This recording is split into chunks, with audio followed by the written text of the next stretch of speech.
la conformación de los bloques regionales en América Latina y particularmente en América del Sur se diferencia mucho de lo que es el gran bloque regional que todos toman de ejemplo, que es la Comunidad Europea. Si bien la Comunidad Europea empieza, ¿sí?, con el famoso Pacto del Carbón entre Alemania y Francia cuando concluye, Pacto del Carbón y del Acero, cuando concluye la Segunda Guerra Mundial, después la conformación del bloque regional europeo se va constituyendo alrededor del sistema financiero entre los países. En América Latina, ¿sí?, se da una relación diferente entre los países que no va tanto por ahí enfocado a lo económico, si bien lo económico es parte de los ejes de conformación de los bloques regionales latinoamericanos, no es el principal. El principal sigue siendo los recursos naturales, la ideología en algunos bloques regionales. Entonces, el bloque, digamos, podemos decir que en América del Sur hay como dos bloques regionales que para algunos se están fusionando y para otros no, que son la UNASUR, ¿sí?, que es la Unión de Naciones Suramericanas, que la integran todos los países del continente suramericano, y el Mercosur. El Mercosur sí es un bloque regional más económico, es un espejo un poquito más similar a lo que veníamos hablando de la comunidad europea. Uh-huh. Lo que es importante a nivel de los bloques regionales latinoamericanos, entonces dijimos que está la UNASUR, está el Mercosur, está el ALBA también, la Alternativa Bolivariana para las Américas, está la CAN, que es la Comunidad Andina, estuvo la LADI en algún momento, todavía sigue vigente, que es la Asociación Latinoamericana de Integración, está la CELAC, que es la Comunidad de Estados Latinoamericanos y Caribeños, que son todos los estados de América, podríamos decir, salvo Estados Unidos y Canadá, y está la polémica, y ahora vamos a poder charlar un poquito, Alianza del Pacífico, que es un bloque comercial del ámbito regional que está conformado por países como Chile, Colombia, México y Perú, y hay otros países que están buscando sumarse. Sí, la Alianza del Pacífico en el eje más ligado a las políticas norteamericanas, ¿no? Sí, es cierto que, y es por eso, que esta Alianza del Pacífico surge para muchos geopolitólogos como un contrapeso a la Alianza Regional de UNASUR o de la CELAC, porque justamente los países que en el momento firman el Tratado de la Alianza del Pacífico estaban en su mayoría alineados con Estados Unidos. Y hablo así con el pretérito imperfecto porque después en Chile asumió Bachelet, que puede cambiar un poquito la mano, pero Bachelet también está atado a sus propios líos en la actualidad. Pero hay una realidad también, y es un llamado de atención en todo lo que son los bloques regionales latinoamericanos, es que también la mayoría de los geopolitólogos coinciden en decir que mientras hubo bonanza económica, UNASUR, la CELAC, el Mercosur, estaban avanzando viento en popa. Ahora que parece que entramos en un fin del ciclo de bonanza económica para América Latina, donde hay que ajustar un poquito más los cinturones, muchos geopolitólogos se preocupan por el freno que ha tenido la integración regional de los países latinoamericanos. Uh-huh. Después hay otro tema también que es muy interesante, que es esto que estábamos diciendo. ¿Qué pasa con, por ejemplo, los países del ALBA, ¿sí?, la Alternativa Bolivariana para las Américas, que es un poquito el bloque regional del neosocialismo?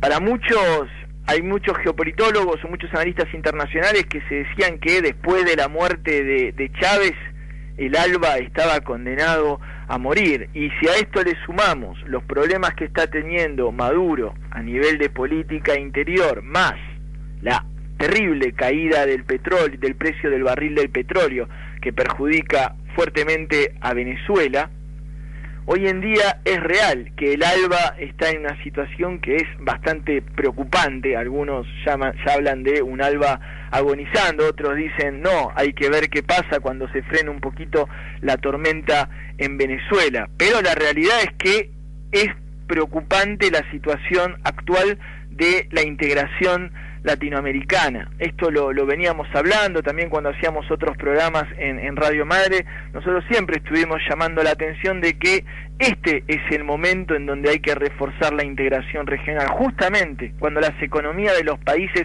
por ahí no están a pleno como estaban hace 5, 6, 7 años.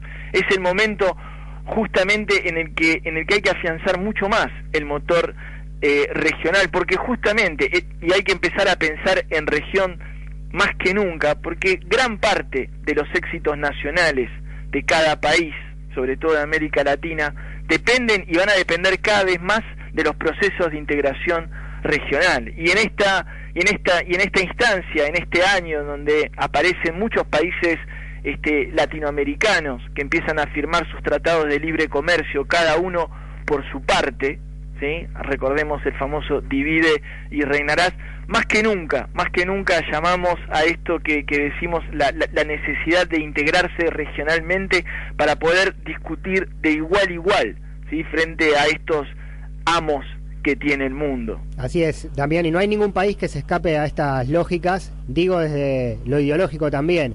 El propio presidente ecuatoriano Rafael Correa se vio envuelto en una serie de críticas y de resistencia, incluso dentro de su propio movimiento político, su partido de sustentación, por un tratado que él no quería llamar de libre comercio, pero que según sus críticos lo era, con la Unión Europea. Ecuador, Unión Europea, un tratado que a todas luces era desigual y desventajoso para la República del Ecuador. Correa, desde una posición progresista de izquierda, también se vio atrapado en esas redes y en esas lógicas, por más que quiso disfrazarla de otra cuestión un poco más popular y un poco más nacional. Estuvo allí esto el año pasado como foco de conflicto bastante importante y le costó votos de izquierda a Correa en las elecciones regionales también esto. Sí, totalmente, y muy cierto y muy atinado el ejemplo que decís, porque se está dando esta situación de asfixia de algunos países, y entonces la posibilidad de firmar tratados de libre comercio aparece ahí como una inyección anímica para las inversiones o por lo que sea, pero la realidad es que lo repetimos, ¿sí? Si cada país empieza a hacer por la suya su tratado de libre comercio, se va a empezar a complicar mucho el panorama de integración regional. Por eso nosotros siempre estuvimos apuntalando el tema de la integración regional. Paraguay también está en vista de formar su propio tratado de libre comercio. Brasil también aparece ahí tratando de favorecer la implementación de un tratado de libre comercio, y se está descuidando mucho el tema de la integración regional, y volvemos siempre a lo mismo que nos hemos cansado hasta el hartazgo de repetirlo en este programa. ¿Qué va a pasar cuando empiecen a escasear los commodities, los recursos naturales, y cuando todo el mundo se esté muriendo de sed o de hambre en el mundo y empiecen a mirar para el lado de América Latina, que tiene el 30% de la reserva de agua dulce con el 6% de la población mundial, o el 25% de las superficies cultivables del mundo con el 6% de la población mundial? ¿Sí? ¿Qué vamos a tener que elegir? A ver quién nos protege. ¿Sí? Vamos a tener que elegir entre China, Rusia, la Unión Europea o Estados Unidos. Bueno. Es muy importante el tema de la integración regional, y parecería que varios presidentes, y esto como vos bien lo dijiste, van tanto los de derecha como los de izquierda, seguimos con el problema del pensamiento a corto plazo. Entonces está esta necesidad, es muy importante el tema de la integración regional porque constituye un pensamiento a largo plazo, y esto no es que lo inventamos nosotros, esto ya viene de Bolívar, de Miranda y de todos los héroes de la independencia, que ya veían la necesidad de aliarse frente a los distintos imperios o potencias que ya venían controlando el planeta, y han pasado casi 200 años y parece que algunos países no han aprendido las lecciones. Es así, lo que mencionaste sobre el ALBA, este espacio político, este bloque en América Latina comandado por Venezuela, con Cuba y Nicaragua principalmente en el furgón de acompañamiento, pero con un derrame político interesante que generó el ALBA en su momento de esplendor, ¿no? A través de lo que fueron las regalías, los recursos generados por el commodity del petróleo venezolano, Chávez logró cambiar políticas económicas y sociales de los países de la región, gobiernos que venían más en una posición neoliberal y entreguista, como por ejemplo el de Manuel Zelaya en Honduras, torcieron el rumbo ante el encuentro con una economía distinta, patrocinada por el petróleo venezolano, que les cambió la lógica. Ya no tenían esos gobiernos que necesariamente y obligatoriamente entregarlo todo a los Estados Unidos por unas monedas en préstamos del Fondo Monetario Internacional que nunca veían los pueblos, sino que encontraron, quienes quisieron y quienes así lo decidieron, como Zelaya, otra chance, otra vía, que era la del ALBA y la de ese apoyo económico venezolano a través del petróleo barato a cambio de producciones locales que encontraron mercado, entre comillas, ¿no? El ALBA fue una herramienta formidable. Ahora es interesante lo que decís con la caída del petróleo, cómo se resiente también esa espada de Bolívar en América Latina que ha sido el ALBA a mediados de los 2000. Sí, y para aportar a lo que vos estás diciendo, hay una necesidad, y acá realmente los partidos de izquierda y de derecha, el pensamiento regional se tiene que reformular, porque vivimos un nuevo siglo, ¿sí? Nuevo siglo, nuevo paradigma. Sí, la imagen quedó muy grabada, ¿eh? Cuando la gente escalaba el muro entre las dos Alemanias en 1989, ¡pum!, se derrumba a martillazos el muro de Berlín, y con esto se derrumba el sueño de la ex Unión Soviética de expandir su revolución socialista por el mundo entero. Y en el 2008, 19 años después, esta vez entra en terapia intensiva el ultraliberalismo, ¿sí? Lo que muchos llaman la caída del muro de Wall Street, y estalla ahí, ¿se acuerdan?, la burbuja inmobiliaria estadounidense. Entonces hay que construir nuevos paradigmas, y dentro de estos nuevos paradigmas latinoamericanos que hay que construir, la integración regional es la piedra fundamental a la cual se tienen que unir todos los países. Si nosotros somos autosuficientes como continente, ¿sí?, y si nosotros empezamos a pensar cada país a nivel suramericano como una provincia, se tiene que empezar a dar esto de realmente pensar región y dejar de pensar por ahí justamente lo que el ALBA tendrá que marcar sus enseñanzas. Bueno, ¿qué pasó? Cuando Venezuela tenía plata y tenía petróleo, éramos todos hermanos, íbamos todos por la región. Empieza a derrumbarse el tema del petróleo por la caída del precio del barril y todo eso, y empieza a hacer agua el bloque regional del ALBA. De esto habrá que sacar experiencia como pensamiento regional latinoamericano. Interesante, interesantísimo, a futuro, pero a futuro no lejano, a muy corto plazo, ¿no? Es todo esto que nos estás mencionando, el posicionamiento de América Latina dentro de la nueva geopolítica mundial, o ante la nueva geopolítica mundial. Sin unidad, sin encuentro entre los países, sus gobiernos y los pueblos, no hay chances, no se vuelve a la situación previa de disgregación de voluntades, y las pequeñas partes de América por separado no pueden hacer frente a esos poderes que, como decís vos, ya no solo vienen desde los Estados Unidos, sino también desde otros lugares en esta multipolaridad que está cobrando el siglo XXI. Sí, muy cierto. Para cerrar, esto que la gente se imagine, que cómo va a competir, por ejemplo, Ecuador para pararse, ¿sí?, a dialogar de igual a igual con la Unión Europea. Es imposible. ¿Cómo va a ser Brasil para dialogar de igual a igual con Estados Unidos? Brasil, que es el gigante latinoamericano, no puede. La única manera, que la mínima chance que hay de pararse a discutir y realmente poder sacar una relación, ¿sí?, con otro bloque regional o con otro país en donde realmente las dos partes ganen, ¿sí?, es constituyéndose como un bloque regional. Y esto tampoco, y ahí es donde está la autocrítica, tampoco el ciudadano latinoamericano tiene que esperar que los presidentes se pongan las pilas para poder empezar a movilizar lo regional, ¿sí? También el ciudadano latinoamericano tiene que empezar a llevar su propia lucha ciudadana en pos de buscar la integración regional, y esto por ahí lo podemos charlar en otro momento, pero es una gran deuda que a mi criterio y en mi opinión personal tiene todo lo que es los movimientos sociales latinoamericanos, el sindicalismo regional, están con una gran deuda respecto a la integración regional. Sí, siempre ha sido lo nacional, el sindicalismo a nivel regional no ha hecho absolutamente nada, no hubo gran acompañamiento de los movimientos sociales hacia la integración regional, siempre se ha, digamos, privilegiado por distintas razones, por urgencias, por costumbre, por tradición, por cultura, lo nacional, cuando en realidad lo regional finalmente, ¿sí?, es como el paraguas que justamente puede proteger la nación. ¿Qué puede hacer Bolivia? Y encima hemos tenido grandes ejemplos de lo que se puede lograr a nivel de integración regional. Gran parte del acercamiento, porque ahora vamos a empezar a hablar de los logros de la integración, que son el ejemplo a seguir, gran parte del acercamiento entre Cuba y Estados Unidos se debe a la presión que hizo la CELAC, la UNASUR en cada foro, en cada encuentro, en cada cumbre, diciendo que Cuba tenía que estar. Las Malvinas, ¿sí?, que vos lo venías hablando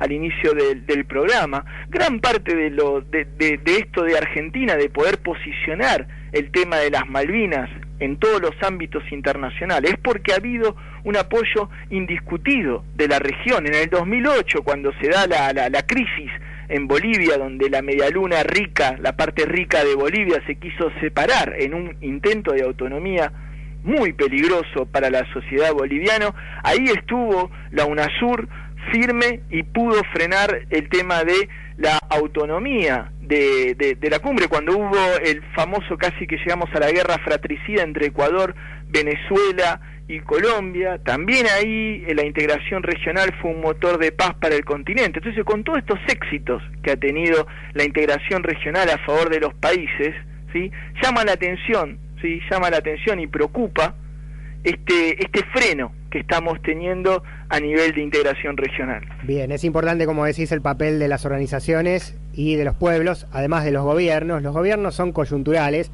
son transitorios en el ejercicio del poder. Está, por ejemplo, el Foro de San Pablo, que reúne a partidos políticos, movimientos sindicales, estudiantiles, de pueblos originarios, antes de que estos lleguen a los gobiernos, como en Bolivia, como en Brasil, con Lula en su momento, como en Ecuador Correa, como en Venezuela Chávez / Maduro. Bueno, antes de ser gobierno, estos partidos y estos dirigentes participaban del Foro de San Pablo. Es interesante esperar y ver cómo desde estos lugares de militancia, de debate, de acción social, podrán quizás salir los próximos dirigentes de nuestra América Latina con esa misma visión de unidad. Sí, y de última, digamos, nada más artificial, recordar a la gente, nada más artificial que una frontera trazada con una pluma o una virome diciendo que, por ejemplo, el norte de la Argentina es un país distinto a lo que es el sur de Bolivia. ¿Sí? Son fronteras artificiales, son comunidades, son etnias que fueron cortadas por la pluma o el bolígrafo de los blancos. ¿Sí? Lo mismo cuando uno va a la Patagonia y están cortados los pueblos entre Chile, en el sur de Chile con el sur de Argentina. ¿Sí? Eso es la integración regional, realmente pensar, ¿sí?, el continente como un solo país y saber que, si, como dice la famosa frase, si nos tocan a uno, nos tocan a todos. Si se salvan, no se puede salvar cada uno por su lado si no se salvan todos. Es un tren, es un conjunto. Hay que dejar de pensar en que si a Argentina le va bien no nos importa qué pasa con Brasil. Es todo un conjunto. Tenemos una historia muy similar, muy joven, unas economías muy parecidas y una cultura latinoamericana que tenemos que aprovechar, a diferencia de la Comunidad Europea, que tiene que sentar en una misma mesa a un croata y a un francés. Nosotros acá lo más disímil que tenemos es un surinamés con nosotros, y en minoría. De ahí la importancia de la integración regional, y de ahí la importancia de estas trincheras comunicacionales como tu programa, Pablo, que justamente ahí a veces parecería que es una gota en el océano llamando a la integración regional, pero bueno, no hay que perder el optimismo. Seguiremos llamando, y el programa es suyo también, Damián Jokubovich. con la nueva geopolítica internacional y el lugar de nuestra América Latina hoy, tema que vamos a seguir explayando en los próximos capítulos de Al Carajo. Dami, buenas noches. Un fuerte abrazo para todos y que sigan bien. Ahí pasaba Damián Jakubowicz, nuestro